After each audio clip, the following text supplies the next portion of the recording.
O vídeo já vai começar, mas antes, não se esqueça de se inscrever e ativar as notificações.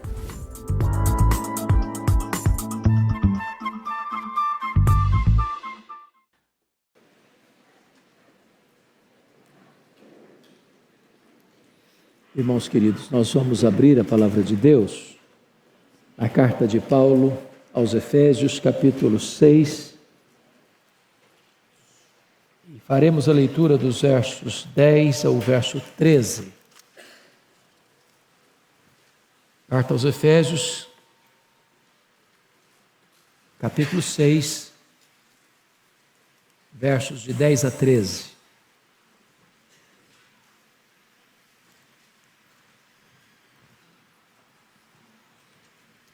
Paulo escreve assim: quanto ao mais, sede fortalecidos no Senhor e na força do seu poder, revesti-vos de toda a armadura de Deus, para poderdes ficar firmes contra as ciladas do diabo.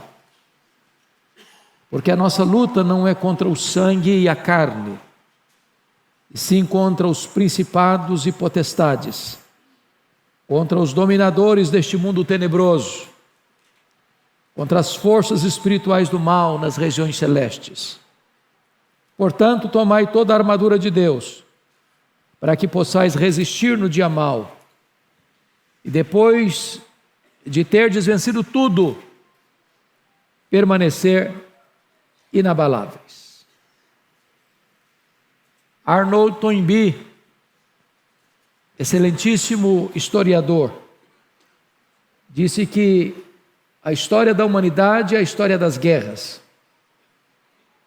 Desde que o pecado entrou no mundo, jamais houve um tempo de completa paz. As guerras fazem parte da história humana. Cada acordo de paz se investe ainda mais em armas de destruição. Só no século passado, o mundo foi assolado por duas grandes guerras mundiais. A primeira delas, 1914 a 1918, mais de 30 milhões de pessoas foram ceifadas. Parecia que o mundo aprenderia a lição. Mas em 1939 começa a Segunda Guerra Mundial, que vai até 1945, e mais de 60 milhões de pessoas foram eliminadas cruelmente. Proliferam-se as guerras étnicas, as guerras tribais, as guerras religiosas, as guerras ideológicas. E nós estamos num mundo em pé de guerra. Famílias contra famílias, partidos políticos contra partidos políticos, ideologias contra outras ideologias. Mas hoje eu não vim aqui tratar desse tipo de guerra. Hoje eu quero tratar com você sobre uma guerra mais ampla, mais grave, de consequências mais danosas. Eu quero usar como tema hoje: estamos em guerra. Que tipo de guerra é esta? Que tipo de batalha é esta? Que abrange a todos nós. Nessa peleja não há campo neutro. Nesta peleja não há ninguém dispensado. Quem não é um guerreiro é uma vítima. Não há lado neutro.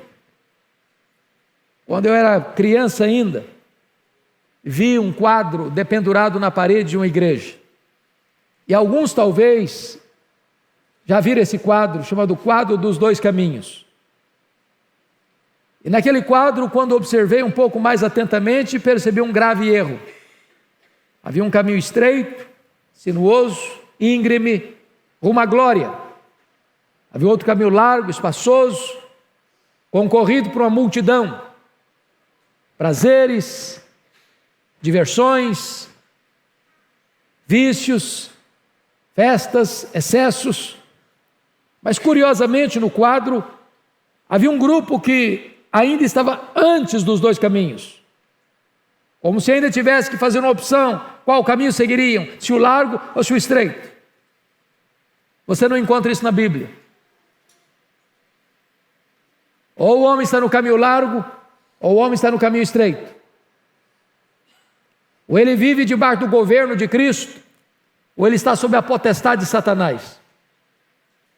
Ou ele está no reino da luz, ou ele vive no império das trevas. Ou Jesus é o Senhor da sua vida, ou ele está debaixo do tacão de Satanás.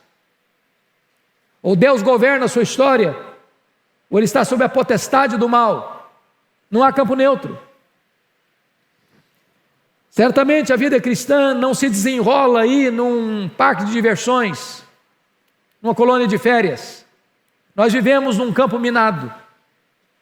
Não apenas a nossa carne milita contra nós, porque a inclinação da carne dá para o mal e a inimizade contra Deus.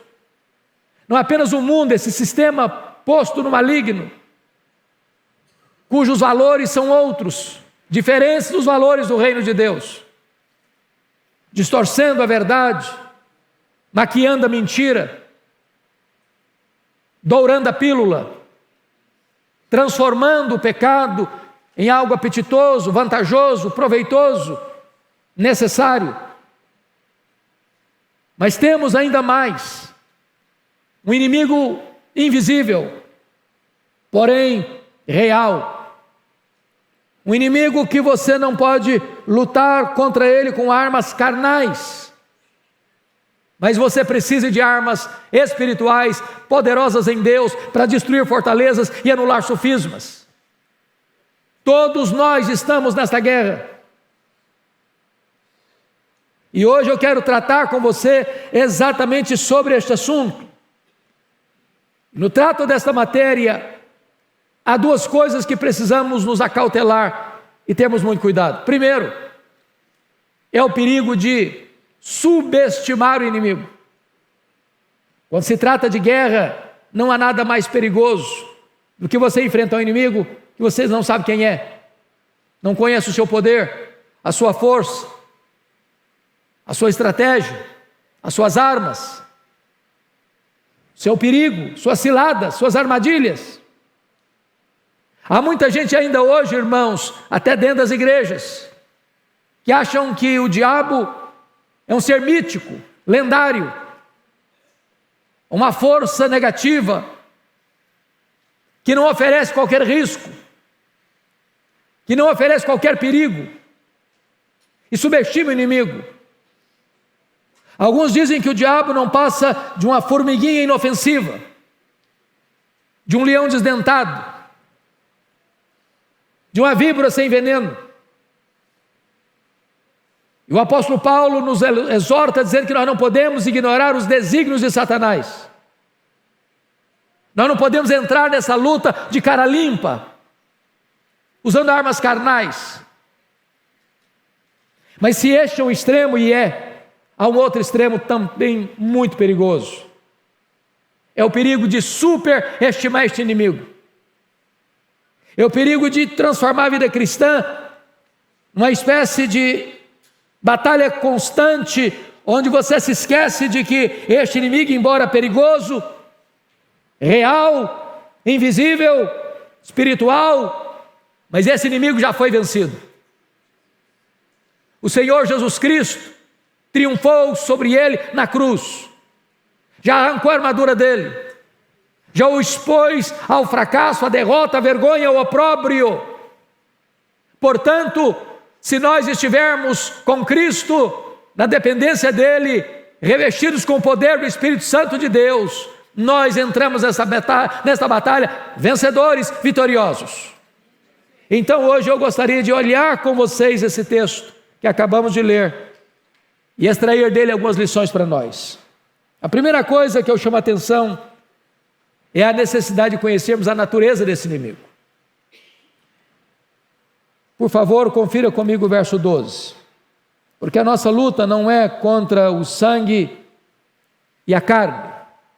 E a primeira coisa que Paulo faz questão de alertar-nos é contra quem não é essa luta. Porque os grandes problemas da humanidade decorrem do fato de que nós fazemos confusão contra quem estamos lutando. Via de regra, nós pensamos que o nosso problema é o outro. Quem mora debaixo do nosso teto, ou mora ao nosso lado, ou até além fronteiras. Onde pessoas acham que precisam ferir o outro, falar mal do outro, desconstruir o outro, realizar um verdadeiro assassinato de reputação para desmantelar a vida do outro. Não é assim nos conflitos internos? Marido e mulher, pais e filhos, irmãos contra irmãos, onde a família vira um campo de guerra, onde a batalha dentro do lar está cada dia mais acesa. Uma das coisas que mais tem me chocado nesses últimos tempos é perceber o aumento explosivo de separação conjugal nesse período pós-pandemia. O conflito que se avoluma, as crises que se agigantam, as brigas que se tornaram mais intensas, e as pessoas não sabem conviver mais, não sabem superar crises mais. E é necessário entendermos isso, irmãos. A nossa luta não é contra pessoas, não é contra carne e sangue. Seu problema não é a sua família, não são os colegas de trabalho, não são os concorrentes dos seus negócios, não é por aí que você vai entender essa batalha. Senão nós vamos declarar guerra contra pessoas, vamos odiar a gente.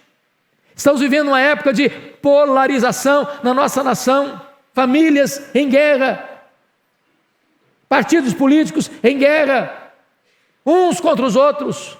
E às vezes a gente pensa que é derrotando o outro que nós vamos ganhar essa batalha, e a nossa luta não é contra carne e sangue, não é contra carne e sangue. Mas então, vamos olhar a segunda pergunta: se a nossa luta não é contra carne e sangue, contra quem é a nossa luta? E eu peço que você olhe comigo o verso 11 e o verso 12 para responder isso. Revesti-vos de toda a armadura de Deus, para poderes ficar firmes contra as ciladas do diabo. Porque a nossa luta não é contra carne e sangue, sim contra os principados e potestades, contra os dominadores deste mundo tenebroso, contra as forças espirituais do mal, nas regiões celestes. A primeira coisa que o texto diz é que a nossa luta é contra o diabo. Versículo 11. E esse ser é um ser maligno, não é um mito, não é uma lenda, é um anjo caído, que a Bíblia chama de Satanás, diabo, maligno, tentador, assassino, ladrão, Apolion, Abadom, pai da mentira, príncipe da potestade do ar, Deus desse século, leão que ruge, antiga serpente, que veio para roubar, para matar e para destruir. E quando você olha o currículo dele com os nomes que a Bíblia lhe dá, você percebe que você não pode enfrentá-lo de cara limpa, na força do braço, com estratégias humanas. Se não bastasse isso, o versículo 12 retrata para nós que existe uma corja que o acompanha, os anjos caídos, que estão sob o seu comando.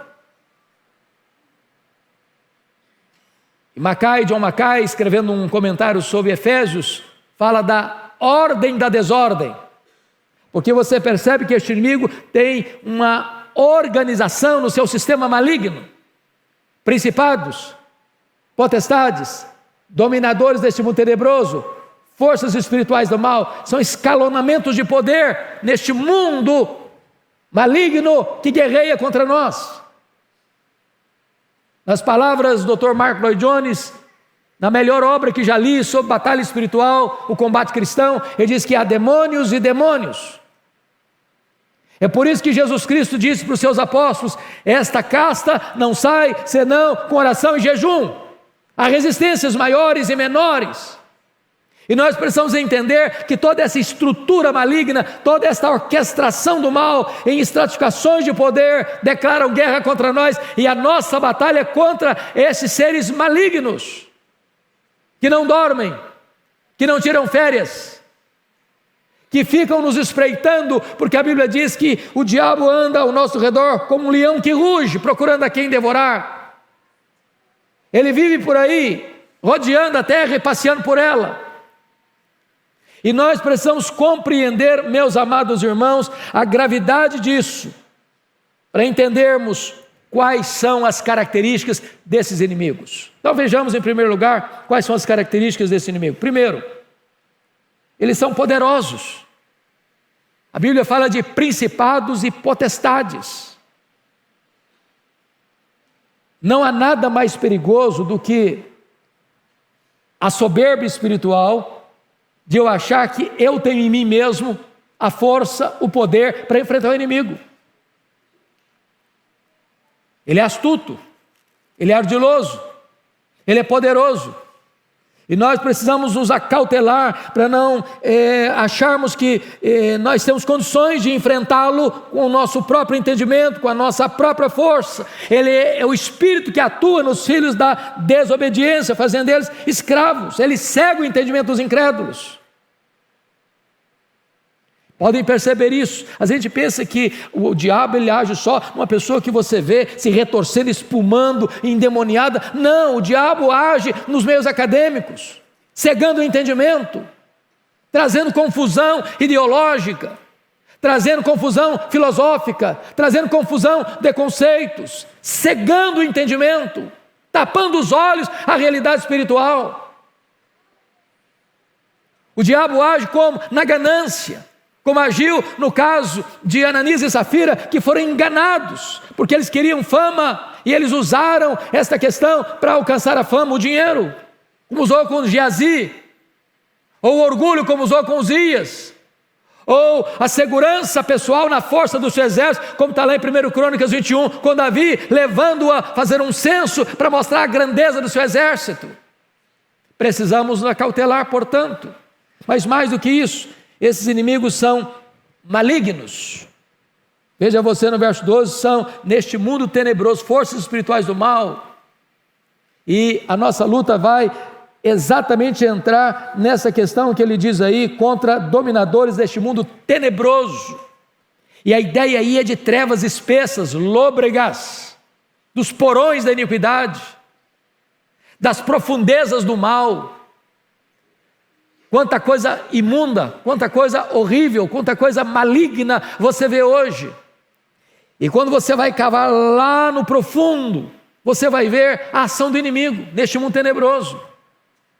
Guerras, assassinatos, arrombamentos, assaltos, aborto, arrombamentos tirando a vida do outro, latrocínio. Tudo isso, irmãos, existe por trás muito mais que uma mente humana. O homem é caído, é verdade. O mundo está posto maligno, é verdade. Mas por trás da carne, por trás do sistema do mundo, existe um agente do mal inspirando tudo isso.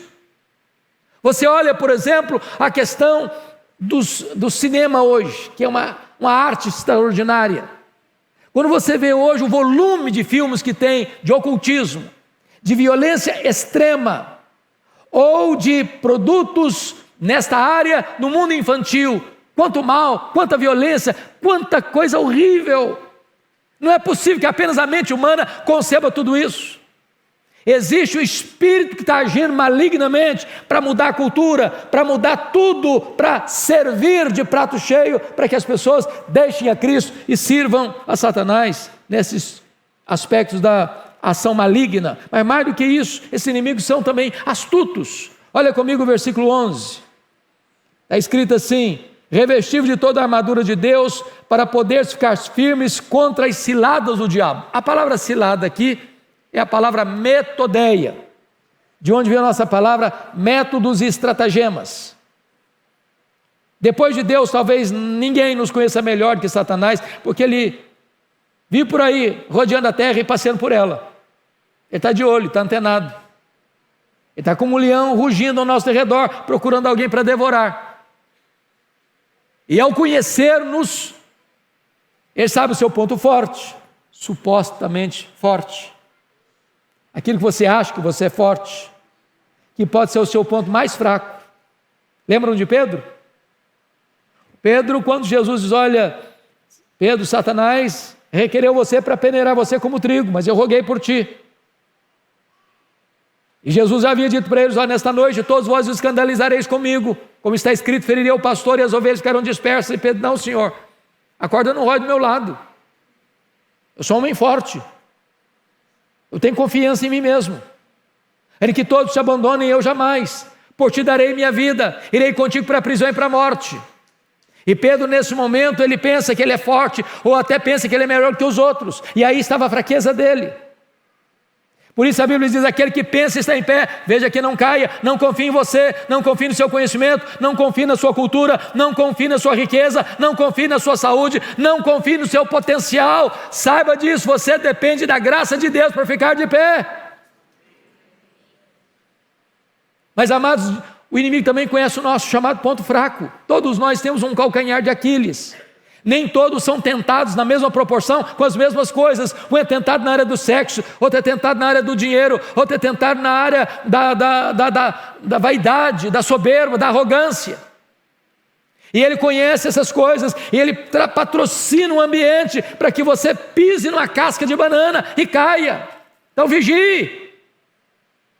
Ele tem muitas ciladas. Foi assim que a Bíblia diz com Jesus Cristo. Ele tentou Jesus 40 dias no deserto. 40 dias. Jesus estava com fome, tinha jejuado 40 dias, e ao longo dos 40 dias, Satanás está tentando Jesus. E diz a Bíblia, lá em Lucas 4, que o diabo o abandona e o deixa até momento oportuno. Ele volta à carga, de outra maneira, com outros instrumentos, com outras estratégias, com outros métodos. Então vigie, meu irmão, vigie. Mas mais do que isso, meus amados,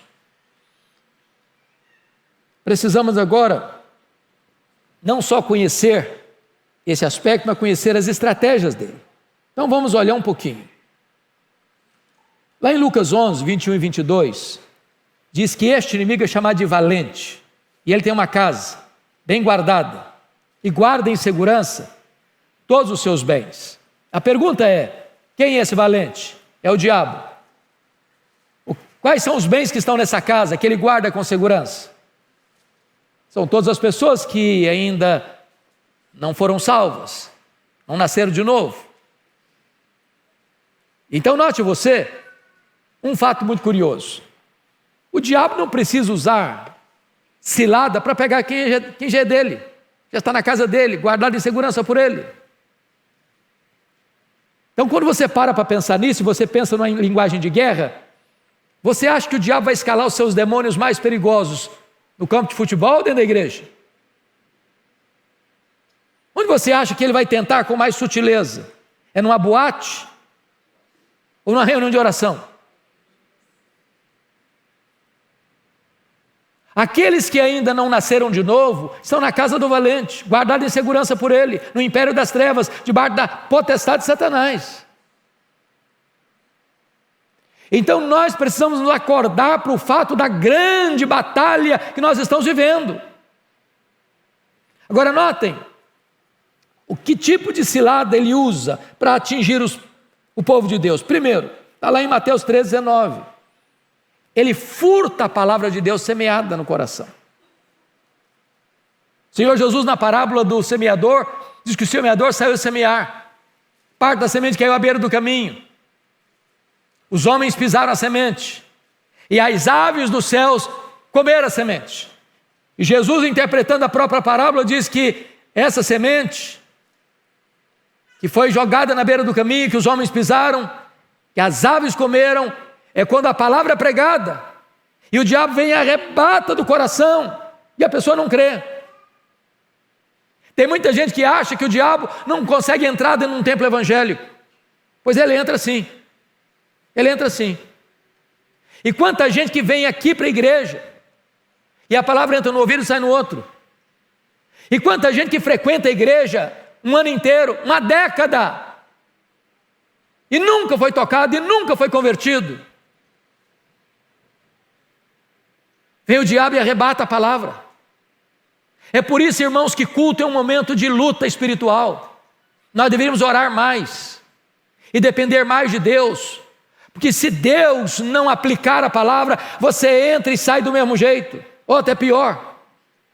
É por isso que nós precisamos pedir para que Deus, por sua graça, tire a venda dos olhos, tire o tampão dos ouvidos e troque o coração de pedra por um coração de carne, para que as pessoas se humilhem debaixo da poderosa mão de Deus ao ouvirem a palavra de Deus. Mas mais do que isso, o diabo faz mais. Diz a Bíblia lá em Gênesis 3, 1 a 5, que ele coloca dúvidas sobre a palavra de Deus. É isso mesmo que Deus disse? Eu hoje de manhã, lá em Cuiabá, estava sentado, cheguei um pouco mais cedo, num banquinho, o culto ainda tinha começado, chega uma irmã e disse para mim com o coração apertado que a sua filha, nesse período de pandemia, deixou a igreja e agora ela não acredita mais na Bíblia. A Bíblia já não faz mais sentido para ela. Foi criada no Evangelho, criada na igreja, aluno de escola dominical. Quantas pessoas que hoje ainda estão ouvindo o sibilo da serpente, que Eva ouviu, é assim mesmo que Deus disse? Será que esse livro merece confiança? Será que a Bíblia é a palavra de Deus? Será que esse livro é inerrante? Será que esse livro é infalível? Será que esse livro é suficiente? Será que eu ainda posso continuar crendo na Bíblia? Será que não é um livro ultrapassado? Será que não é um livro que precisa ser atualizado? E o diabo está destilando essas dúvidas no coração das pessoas. Nós precisamos nos acautelar, meus irmãos, porque todo desvio da Bíblia é insinuação de Satanás. Ele quer levar você para longe da Bíblia. Ele quer levar você a colocar em dúvida esta eterna e preciosa palavra de Deus. Mas mais do que isso, olha comigo a Escritura, em terceiro lugar, ele vai gerar insatisfação. Meus irmãos, não tem nada mais perigoso que o diabo fez com Adão e Eva lá no Éden, que eu estou fazendo hoje. A pessoa está insatisfeita com a vida, está insatisfeita com a casa que mora, está insatisfeita com a roupa que veste, está insatisfeita com a comida que come, está insatisfeita com o cônjuge, está insatisfeita com os filhos, está insatisfeita com a igreja, está insatisfeita com a nação. Ela está insatisfeita, e quando você está insatisfeito, um paraíso vira um tormento para você. O jardim do Éden vira um lugar terrivelmente estreito para você. Quando você está insatisfeito, a casa do Pai é um lugar de opressão e não um lugar de mesas fartas para você. Você começa a flertar com o mundo, flertar com o pecado, flertar com as aventuras, flertar com as loucuras, achando que lá está a vida. Ação do maligno. Mas mais, em quarto lugar, diz a Bíblia que o inimigo semeia o joio no meio do trigo. E quando Jesus vai interpretar, diz que os joios são os filhos do maligno. Preste atenção nisso. O diabo tem seus filhos, o diabo tem seus agentes, e às vezes, jeitosamente, ele consegue introduzir dentro da igreja os seus elementos. Parece crente, mas não é. Tem cacuete crente, mas não é. Fala igual crente, mas não é crente. Sabe qual é a diferença do joio?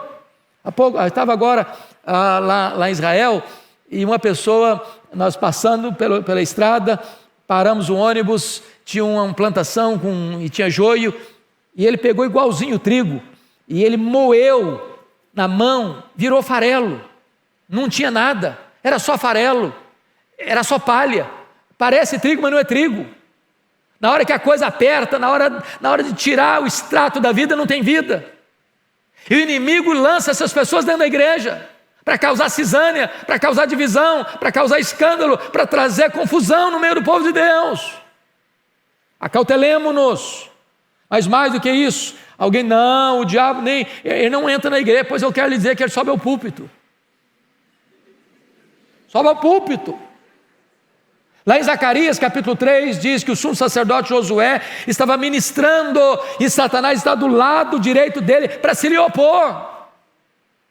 Quando um pregador se levanta para desviar o povo da palavra, para torcer a palavra de Deus, para pregar uma outra coisa, o diabo está lá, para desacreditar. Ou quando o pregador não está levando Deus a sério, o diabo está lá, do lado direito dele, para se lhe opor. Mas mais do que isso, irmãos, mais do que isso, a Bíblia fala que o diabo às vezes tem ingerência na mente de um crente. Vocês se lembram de Pedro? Lá em Mateus 16, depois de afirmar que Jesus era o Cristo, Filho do Deus vivo, Jesus falou para eles que ele tinha que subir para Jerusalém, ser entregue nas mãos dos principais sacerdotes, para ser crucificado, para ressuscitar o terceiro dia. E diz a Bíblia que Pedro chama Jesus à parte e passa a repreender a Jesus: não, tem misericórdia de ti mesmo, tem compaixão de ti mesmo, isso não pode acontecer. E Jesus: arreda, Satanás, és para mim causa de tropeço. Jesus não está chamando Pedro de Satanás, não. Jesus está dizendo que Pedro está endemoniado, não. O que Jesus está dizendo é que Satanás estava tentando introduzir na mente de Pedro ideias que não eram dele, para afastar Jesus da cruz. Mas mais do que isso, meus irmãos, o diabo pode pegar uma pessoa que está guardando mágoa no coração. Sabe o que a Bíblia diz? Não se deixe pôr o sol sobre a vossa ira, nem deis lugar ao diabo. O que o texto está dizendo? O texto está dizendo que quando um crente guarda mágoa no coração, fica com raiva de alguém, remoendo isso, ruminando isso, magoada, sem falar com a pessoa, sem perdoar a pessoa, ele está abrindo um flanco na vida dele para o diabo entrar. Irai-vos e não pequeis. Não se deixe pôr o sol sobre a vossa ira, nem deis lugar ao diabo.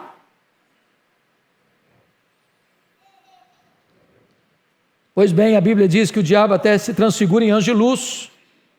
Ele resiste à oração, como resistiu à oração de Daniel. Ele resiste ao avanço da obra missionária, como Paulo testemunha lá em 1 Tessalonicenses 2,18. Ele engana por falsos milagres. Está lá escrito na Bíblia. Em 2 Tessalonicenses 2,9, engana através de falsos milagres. 2 Tessalonicenses 2,9. Tem muito milagre aí, meu irmão, que as pessoas estão aplaudindo e é o diabo que está realizando para enganar as pessoas, para levar as pessoas para longe de Deus. Mais do que isso, o diabo, diz a Bíblia, ele cria falsas doutrinas, espíritos malignos que induzem a falsas doutrinas. E nós precisamos estar atentos a tudo isso, meus irmãos, para não sermos um joguete nas mãos desse inimigo nessa guerra espiritual. Mas eu quero concluir dizendo para vocês que esse inimigo tem duas estratégias que ele usa aqui no texto.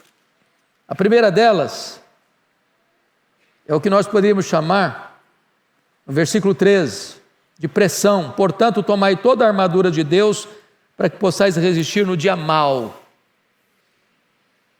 Quando o texto diz dia mau, ele está querendo dizer que nem todos os dias são dias maus. Ele está fazendo um contraste. E o que seria um dia mau? Se você pensar em batalha, um general que está comandando um pilotão de guerra, nem sempre ela ataca. Há momento que recuar é estratégico, que refazer a estratégia é necessário, que não dar informação de tudo que se vai acontecer na guerra é fundamental para ganhar. Então tem hora que parece que você está com trégua, a vida está boa demais, só tem alegrias, só tem sucesso, só tem conquista. E aí quando as bênçãos vêm em catadupas, em cachoeiras, você, a minha vida está boa demais, para que orar? Não vou mais orar não, hein? Para que ler a Bíblia? Estou ganhando muito dinheiro, tem saúde na minha casa, estou indo de vento em popa. E a pessoa começa a esquecer de Deus. E de repente, vem um ataque frontal, inesperado, repentino, e a sua vida parece que entra num turbilhão de angústia e de dor. É o dia mau. Quando o inimigo, que age de maneira tão sutil e invisível, dá uma ordem lá, chumbo grosso no fulano, parece que você já acorda atordoado. Nesse dia o carro bate, nesse dia você briga com a esposa, até você chuta o cachorro. A sua vida parece que está de ponta cabeça. É o dia mau. E se você não tiver discernimento, você vai brigar com a sua mulher, você vai brigar com o seu marido, você vai brigar com seus filhos, você vai brigar com o seu vizinho, você vai brigar com o seu irmão na igreja, você vai achar tudo ruim. Dia mau. É pressão. Mas notem comigo ainda outra estratégia no verso 13. Por favor, confira aí. Portanto, tomai toda a armadura de Deus, para que possais resistir no dia mau, e depois de teres vencido tudo, aí tire férias. É isso daí? Não. Permanecer inabaláveis. Me permita dizer isso, irmãos, não tem hora mais perigosa para você e para mim do que depois de uma grande vitória.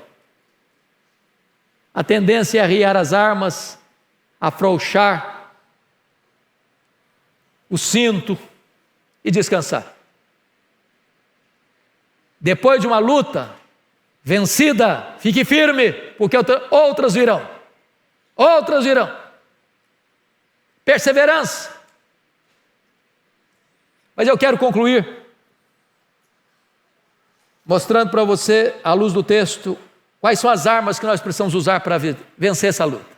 Em primeiro lugar, no versículo 10 está escrito algo sublime: quanto ao mais sede fortalecidos no Senhor e na força do seu poder. Você e eu precisamos do poder de Deus, do poder que vem do trono de Deus, do braço do Onipotente. Você e eu precisamos ficar bem guardados debaixo das asas do Deus Todo-Poderoso. Eu li certa feita uma ilustração tão simples, mas tão eficaz.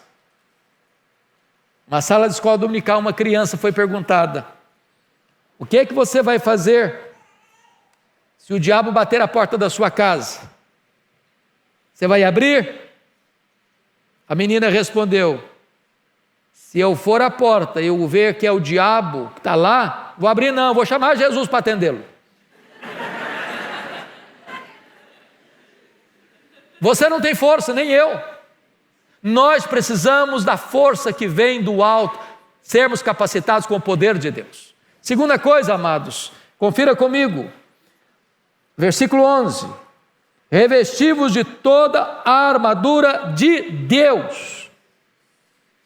Toda a armadura de Deus. Tem peça para a cabeça, tem peça para o seu peito, tem peça para o seu braço, tem peça para os seus pés. O seu corpo precisa estar coberto. Mas é curioso que não tem peça para as suas costas. Você precisa vigiar. Vigiar, olhos atentos. Então, toda a armadura de Deus. Não entre nessa guerra de cara limpa, não. Nós não podemos ignorar o inimigo. Nós precisamos tomar toda a armadura de Deus. E preste atenção nisso. O inimigo já não tem mais armadura. A palavra armadura, panóplia no grego, diz que o mais valente do que o valente chega lá na casa dele, tira a armadura dele, prende-o e lhe divide os despojos.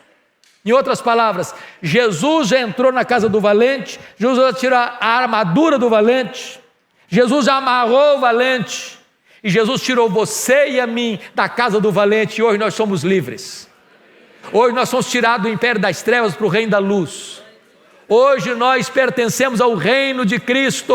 Hoje nós somos filhos de Deus. Hoje nós estamos libertos e hoje nós estamos cobertos pelo sangue do Cordeiro. Louvado seja Deus!